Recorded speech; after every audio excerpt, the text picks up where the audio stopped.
बिस्मिल्लाहिर्रहमानिर्रहीम। अस्सलाम वालेकुम। मेरा नाम अब्बास है और मैं आपको अपने चैनल अली केयर फार्मेसी पे वेलकम करता हूँ। तो आज की वीडियो में हम बात करेंगे सेंगोबियान कैप्सूल्स के ऊपर। पर इससे पहले कि मैं अपनी ये वीडियो जो है शुरू करूँ, अगर आपने मेरे चैनल को अभी तक सब्सक्राइब नहीं किया तो सब्सक्राइब के बटन पर क्लिक करके मेरे चैनल को सब्सक्राइब कर लें और इसके साथ ही एक बेल आइकॉन का बटन भी होगा, इसको प्रेस करके ऑल पे क्लिक कर दें। इससे ये होगा कि मैं जो भी न्यू वीडियो अपलोड करूँगा उसका नोटिफिकेशन जो है आपको फ़ौरन मिल जाया करेगा। तो चलें जी शुरू करते हैं। तो सेंगोबियान कैप्सूल्स, सबसे पहले जी हम इसकी पैकिंग को देख लेते हैं। तो ये मेरे हाथ में जो है सेंगोबियान कैप्सूल्स का बॉक्स जो है ये मौजूद है। ये इसकी पैकिंग होती है, मैं करीब करके दिखा देता हूँ। ये जो है सेंगोबियान कैप्सूल्स की पैकिंग इस तरीके से आती है। अब अगर मैं आपको खोल के दिखाऊं तो ये जी इसका पत्ता, लीफ, जो भी आप जो है अपनी आसानी के लिए कहते हैं, ये मैं करीब करके दिखा देता हूँ। ये जो है इसका पत्ता इस तरीके से आता है। अब ये 30 कैप्सूल्स का बॉक्स होता है और ये आपको जो है किसी भी फार्मेसी या मेडिकल स्टोर से जो है आसानी के साथ मिल जाएगा। तो ये जी इसकी पैकिंग हो गई। अब हम बात कर लेते हैं सेंगोबियान की फॉर्म्स के ऊपर कि सेंगोबियान जो है कितनी किस्म की फॉर्म्स में जो है मार्केट में मौजूद है। तो सेंगोबियान जो है ये 2 किस्म की फॉर्म्स में जो है मार्केट में मौजूद है। एक जो है आप मेरे हाथ में देख रहे हैं कैप्सूल्स की फॉर्म, और दूसरी जो है इसकी सिरप की फॉर्म भी मार्केट में मौजूद है। अब जो भी आपको जो है डॉक्टर्स रेकमेंड करेंगे आपने उसके मुताबिक जो है सेंगोबियान को यूज़ करना है। तो ये जी सारी इसकी फॉर्म्स हो गई। अब हम बात कर लेते हैं इसकी ड्रग के ऊपर या फिर इसके फार्मूले के ऊपर। तो सेंगोबियान का जो नॉर्मली फार्मूला है वो होता है जी आयरन, फॉलिक एसिड और विटामिन वगैरह जो है इसमें होते हैं। अब अगर मैं यहाँ पे दिखा सकूँ तो यहाँ पे पीछे की तरफ, ये मैं करीब करके दिखा रहा हूँ, इसकी मुकम्मल ड्रग जो है यहाँ पे लिखी गई है। यहाँ से आप देख के जो है इसे पढ़ सकते हैं। अब यहाँ पे जो है फ्यूरियस ग्लूकोनेट जो है वो इसमें इस्तेमाल होती है। फिर उसके बाद विटामिन सी है, विटामिन B12 है, उसके बाद फॉलिक एसिड है। तो इस तरह जो है इसमें कुछ चीज़ें जो हैं डाली गई हैं। यहाँ से आपने जो है पीछे से देख के सारा कुछ जो है पढ़ लेना है। ये मुकम्मल फार्मूला जो है यहाँ पे इसका लिखा हुआ है। तो ये जी अब इसकी ड्रग होगी। अब इसे कौन सी कंपनी बना रही है? तो सेंगोबियान को जो कंपनी बना रही है उसका नाम है जी मार्टिन डो। मैं फिर से आपके लिए एक और बार दोहरा देता हूँ, मार्टिन डो जो है इसकी कंपनी है जो कि ये मेडिसिन बना रही है और बहुत ही अच्छी कंपनी है, मल्टीनेशनल कंपनी कहलाती है। कभी जो है इस कंपनी का नाम जो है वो मर्क जो है वो होता था, लेकिन बाद में इनकी कुछ अपनी पर्सनल वजूहात की वजह से इस कंपनी ने अपना नाम जो है वो चेंज कर लिया है। अब इसका नाम जो है मार्टिन डो है। तो सेंगोबियान को ये मार्टिन डो कंपनी जो है बना रही है। तो ये जी इसकी कंपनी हो गई। अब हम बात कर लेते हैं इसके बेनिफिट्स के ऊपर।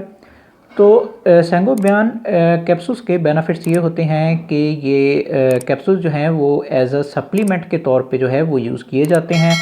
अब इस पे ज़रा तफसील से बात कर लेते हैं। तो अगर आपके जिस्म में खून की कमी वगैरह हो रही है तो उस हालत में जो है डॉक्टर्स आपको ये कैप्सूल जो है रेकमेंड करते हैं, आप इन कैप्सूल्स को यूज़ कर सकते हैं। उसके बाद इसमें जो फार्मूला जो हैं यूज़ हुए हैं, अगर उनकी जो है आपके जिस्म के अंदर कोई कमी हो रही है तो वहाँ पे उस कमी को पूरा करने के लिए भी डॉक्टर जो हैं आपको ये कैप्सूल जो हैं रेकमेंड करते हैं, आप इन कैप्सूल्स को यूज़ कर सकते हैं। उसके बाद कई लोग जो हैं वो ऐसे होते हैं कि उनका रंग जो है वो पीला रहता है हर वक्त, यानी कि उनके जिस्म में जो है वो आयरन वगैरह की कमी रहती है या उनमें जो है थकान का बहुत ज़्यादा एहसास रहता है या इस तरह का कोई और मसला अगर आपके साथ चल रहा है तो उस हालत में भी डॉक्टर जो हैं आपको ये कैप्सूल जो हैं रेकमेंड करते हैं, आप इन कैप्सूल्स को यूज़ कर सकते हैं। उसके बाद कई लोगों की जो हैं वो हड्डियाँ जो हैं वो बहुत ज़्यादा कमज़ोर होती हैं, तो हड्डियों को जो है ताकतवर बनाने के लिए भी डॉक्टर जो हैं आपको ये कैप्सूल जो हैं रेकमेंड करते हैं, आप इन कैप्सूल्स को यूज़ कर सकते हैं।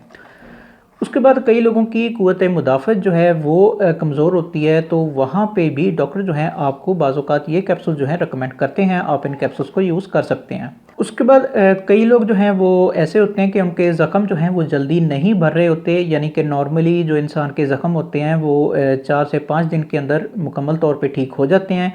लेकिन कई लोग ऐसे भी होते हैं कि उनके ज़ख़म जो है 2 हफ़्ता या 3 हफ़्ते तक भी ठीक नहीं होते। अगर आपके साथ इस तरह का कोई मसला चल रहा है तो उस हालत में भी डॉक्टर जो हैं आपको ये कैप्सूल जो हैं रेकमेंड करते हैं, आप इन कैप्सूल्स को यूज़ कर सकते हैं।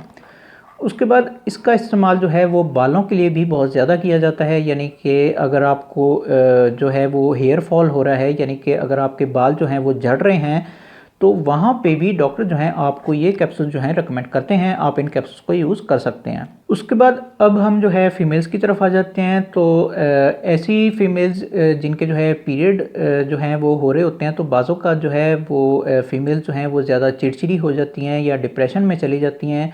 तो बाज़ों का उस चीज़ को कवर करने के लिए भी डॉक्टर जो हैं आपको ये सेंगोबियान जो है रेकमेंड करते हैं। आप इन कैप्सूल्स को यूज़ कर सकते हैं। उसके बाद ऐसी फीमेल जो कि प्रेगनेंसी के पीरियड से गुजर रही होती हैं, तो बच्चे की हेल्थ के लिए, यानी कि बाज़ औक़ात ऐसा होता है कि प्रेगनेंसी के बाद जो है जब बच्चा हो जाता है तो उसमें जो है किसी किस्म की कमज़ोरी जो है वो रह जाती है, जैसे कि दिमागी कमज़ोरी रह जाती है या जिस्मानी कमज़ोरी रह जाती है।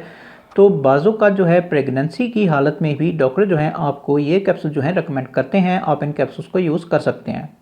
अब अगर आसान लफ्ज़ों में कहूँ तो ये जो है एज़ अ सप्लीमेंट के तौर पे यूज़ किया जाता है। अगर आपके जिस्म में किसी भी जो है विटामिन्स की या आयरन वगैरह की कमी हो रही है, तो वहाँ पे जो है डॉक्टर्स आपको ये कैप्सूल जो है रेकमेंड करते हैं। आप इन कैप्सूल्स को यूज़ कर सकते हैं।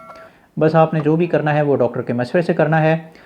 तो ये सारे जो हैं इसके बेनिफिट्स हो गए। अब हम बात कर लेते हैं इसके यूजेस के ऊपर। तो सेंगोबियान कैप्सूल्स के यूजेस ये होते हैं कि इन कैप्सूल्स को जो है 18 साल से ऊपर के लोग जो हैं यूज़ कर सकते हैं। उसके बाद एज की कोई लिमिट नहीं है, जिस मर्ज़ी एज के लोग जो हैं इन कैप्सूल्स को यूज़ कर सकते हैं। बस मैं हमेशा की तरह आपको वही नसीहत करूँगा कि जो अपनी हर वीडियो में करता हूँ कि बराए मेहरबानी खुद डॉक्टर ना बने, डॉक्टर को अपना काम करने दें। जब तक डॉक्टर आपको ये कैप्सूल जो हैं लिख के नहीं देते, उस वक्त तक आप जो है इन कैप्सूल्स को यूज़ ना करें। खुदा अपने आप पे और अपने प्यारों पे रहम किया करें। डॉक्टर के मशवरे के बगैर कोई भी मेडिसिन जो है यूज़ ना किया करें। कई लोग जो हैं वो किसी भी फार्मेसी या मेडिकल स्टोर पे चले जाते हैं और कोई भी मेडिसिन लेके जो है इस्तेमाल करना शुरू कर देते हैं। तो ये तरीका जो है बिल्कुल गलत है। डॉक्टर बेहतर जानता है कि आपके लिए कौन सी मेडिसिन जो है कौन सी हालत में ज़्यादा बेहतर है। तो इसलिए जो है हर मेडिसिन जो है डॉक्टर के मशवरे से ही यूज़ किया करें। अब अगर आपकी समझ में आ जाए तो अच्छी बात है जी। तो ये सारे जो है इसके यूजेस हो गए। अब हम बात कर लेते हैं इसकी डोजेस के ऊपर। तो सेंगोबियान की नॉर्मल डोज जो है वो वंस अ डे के तौर पे जो है, यानी कि दिन में एक मरतबा के तौर पे जो है डॉक्टर्स आपको इसकी डोजेज जो है रेकमेंड करते हैं। पर मिसाल के तौर पे आपकी हालत जो है कुछ ज़्यादा सीरियस हो जाती है, तो फिर उस हालत में जो है डॉक्टर आपको इसकी ज़्यादा डोजेज भी रेकमेंड कर सकते हैं, यानी कि दिन में 2 मरतबा के तौर पे भी डॉक्टर जो है आपको इसकी डोजेज जो है रेकमेंड कर सकते हैं। दूसरा ये कि आपने इसे जो है खाने के बाद जो है यूज़ करना है, और बेहतर ये है कि खाने के आधा घंटा या 1 घंटे बाद जो है आप इस कैप्सूल को यूज़ करें।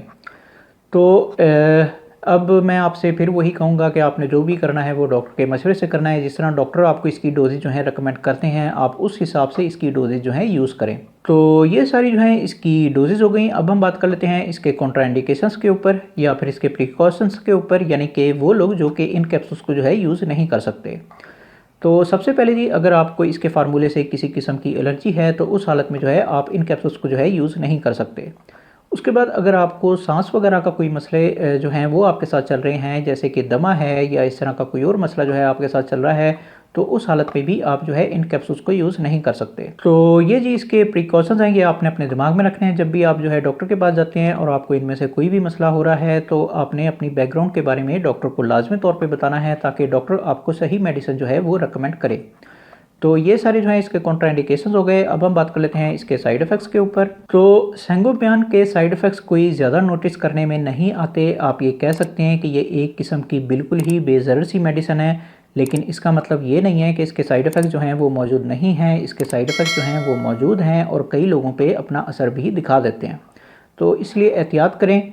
अब मैं इसके साइड इफ़ेक्ट जो हैं वो आपको बता देता हूँ। तो इसके साइड इफ़ेक्ट्स में सबसे पहले, अगर आपको इसके फार्मूले से किसी किस्म की एलर्जी है, तो आपको कुछ एलर्जी रिएक्शन जो हैं वो देखने में आ सकते हैं, जैसे कि आपके जिस्म पे रैशेस वगैरह हो सकती हैं या इस तरह का कोई और मसला जो है आपके साथ हो सकता है। तो ये चीज़ इसके साइड इफ़ेक्ट्स में जो है शामिल है। उसके बाद जो है आपका पखाना जो है वो ब्लैक कलर में, यानी कि काले कलर में जो है वो आ सकता है। तो ये चीज़ भी इसके साइड इफ़ेक्ट्स में जो है शामिल है। उसके बाद जो है आपको मैदे के मसले मसाइल जो हैं वो देखने में आ सकते हैं, जैसे कि पेट में दर्द होना या बदहज़मी होना या गैस वगैरह होना। तो ये चीज़ भी इसके साइड इफ़ेक्ट्स में जो है शामिल है। उसके बाद जो है आपको कॉन्स्टिपेशन का मसला जो है वो देखने में आ सकता है, यानी कि आपको कब्ज़ जो है वो हो सकती है। तो ये चीज़ भी इसके साइड इफ़ेक्ट्स में जो है शामिल है। उसके बाद अगर आप इसकी ओवरडोज करके यूज़ कर रहे हैं तो फिर उस हालत में जो है आपको डायरिया हो सकता है, यानी कि आपको लूज़ मोशन जो हैं वो लग सकते हैं। तो ये चीज़ भी इसके साइड इफ़ेक्ट्स में जो है शामिल है। उसके बाद जो है आपके जिस्म के किसी ख़ास हिस्से पे जो है वो स्वेलिंग वगैरह जो है वो हो सकती है, जैसे कि चेहरे पे स्वेलिंग वगैरह हो जाना या ज़बान का स्वेलिंग हो जाना। तो ये चीज़ भी इसके साइड इफ़ेक्ट्स में जो है शामिल है। उसके बाद जो है आपको सांस के मसले मसाइल जो हैं वो देखने में आ सकते हैं, यानी कि आपको सांस लेने में मुश्किल हो सकती है। तो ये चीज़ भी इसके साइड इफ़ेक्ट्स में जो है शामिल है। अब ये मैंने जितने भी साइड इफ़ेक्ट्स आपको बताए हैं, अगर ये साइड इफ़ेक्ट्स जो हैं आपको अपने ऊपर नज़र आ रहे हैं तो आप फ़ौरन जो है डॉक्टर से रब्ता करें और अपनी मेडिसिन जो है वो चेंज करवाएं, ताकि आपका इलाज जो है वो ठीक तरीके से हो पाए। और इन सारे साइड इफ़ेक्ट की वजह से ही मैं आपसे हर वीडियो में गुजारिश करता हूँ कि बराए मेहरबानी डॉक्टर के पास चले जाया करें, डॉक्टर से मेडिसिन लिखवा लिया करें। जब तक डॉक्टर आपको ये मेडिसिन जो है लिख के नहीं देते, उस वक्त तक आप इस मेडिसिन को जो है यूज़ ना करें। खुदा अपने आप पे और अपने प्यारों पे रहम किया करें। डॉक्टर के मशवरे के बगैर कोई भी मेडिसिन जो है यूज़ ना किया करें। अब अगर आपकी समझ में आ जाए तो अच्छी बात है जी। तो ये सारे जो हैं इसके साइड इफ़ेक्ट्स हो गए। अब हम बात कर लेते हैं इसकी प्राइस के ऊपर कि मार्केट में आजकल इसकी कीमत जो है वो क्या चल रही है। तो जबकि मैं ये वीडियो बना रहा हूँ तो इसकी एक बॉक्स की कीमत है 210 रुपये। तो अब ये जो है एक पत्ता जो है इसका 70 रुपये का जो है पड़ेगा, यानी कि 70 रुपीज़ में जो है इसका एक लीव जो है आपको किसी भी फार्मेसी या मेडिकल स्टोर से आसानी के साथ मिल जाएगा। तो ये जी इसकी कीमत होगी और मेरा ख्याल है कि मैं सब कुछ बता चुका हूँ। तो ये जी आज की वीडियो थी। अगर वीडियो आपको पसंद आई हो तो फिर लाइक करें, शेयर करें और बराए मेहरबानी मेरे चैनल को सब्सक्राइब करना ना भूलें। मन में अगर किसी भी किस्म का कोई भी सवाल आ रहा हो तो कमेंट बॉक्स में ज़रूर पूछें, मैं ज़रूर आंसर बैक करूँगा। बाकी मिलते हैं फिर अगली वीडियो में। उस वक्त तक के लिए मुझे इजाज़त दें। खुदा हाफ़िज़।